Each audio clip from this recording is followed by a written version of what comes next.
Hello viewers, welcome to the channel. It's Joe here from Rufio.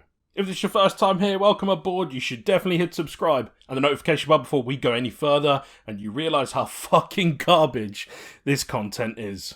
But if this is not your first time on the channel, welcome back.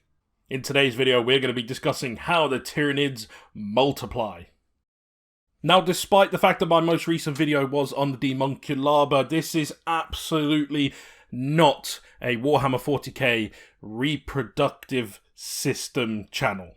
I was actually out looking for some information on the whole Norn emissary thing that we've been hearing a little bit about, and I found out about the Norn Queen, and I thought that I would share this information with you.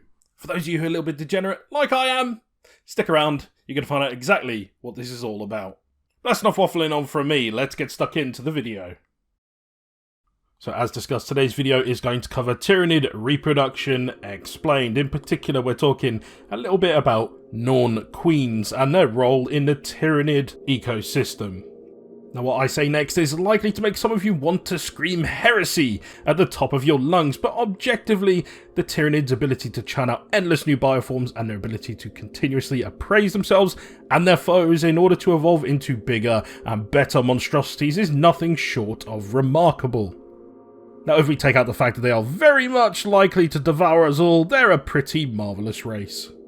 But what you might not know about is how the whole reproduction process works, and that's exactly what we're going to be delving into in today's video.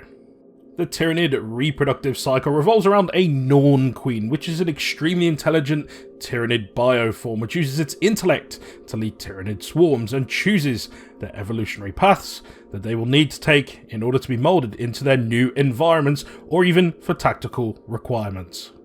Now, if you want to find a Norn Queen, you'll normally find them chilling on a colossal hive ship at the centre of the fleet. This process involves asexual reproduction. The Norn Queen itself spawns endless types of Tyranid bioforms that make up the Tyranid hive fleet. Every single Tyranid that exists is genetically linked to a Norn Queen, since this is their only means of reproduction. At least that we know about. Norn Queens, unlike most other Tyranids, are self-aware and have the freedom to think for themselves. Although they do spend their entire existence living within the hive mind and communicating through it with other Norn Queens. They are continually strategizing on how they can be better and adapt to the next batch of their horrific children. They produce new biomechanical Tyranid organisms, new bioweapons, and even void ships from a ravaged planet's recently consumed biomass. This biomass is used to infinitely supply the Norn Queen with genetic material and nutrients. Made up of a slurry of materials including both organic material as well as chemicals, minerals, proteins, acids, and more. And this is largely supplied from the reclamation pools on a target planet, which is then flushed up through capillary towers into the orbiting hive ships.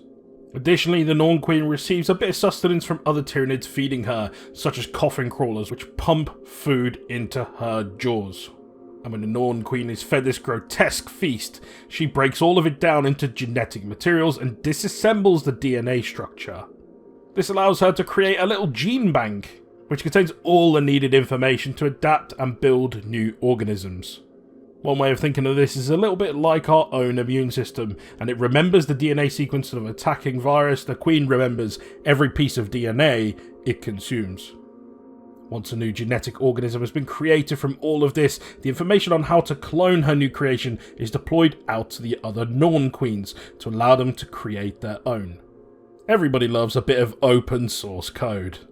The Tyranid reproductive cycle is so well oiled, it is even willing to devour itself in order to reach its goals. When a Tyranid swarm has pinpointed a world set to be consumed, it will destroy the first wave of deployed Tyranids. This takes everything that they have learned and pumps it back up to the Norn Queen for an even better set of Tyranid bioforms that will follow, continuing wave after wave, and often with tens of thousands of Tyranids being cannibalized in the process. Norn Queens and their determination to improve and create will always work for maximum efficiency in their reproduction. As such, most Tyranids are extremely small at birth, whether that is live, such as grotesque larvae or eggs that need to be hatched, although they will grow with haste into mature adult forms. Some of course do emerge as a fully mature state, mostly the smaller, simpler forms, which are then directed on their work and purpose immediately. For many of them, their only purpose is to feed and maintain the Hive Fleet's Norn Queen. What is my purpose? You pass butter. Oh my god. Yeah, welcome to the club, pal. Given that the Norn Queen's main purpose is to reproduce, she's covered in countless ovipositor-style orifices, which pour out endless clusters of eggs along her sides. Bowl-like structures on her upper body contain fluid-filled pockets, wriggling with maggot-like larvae.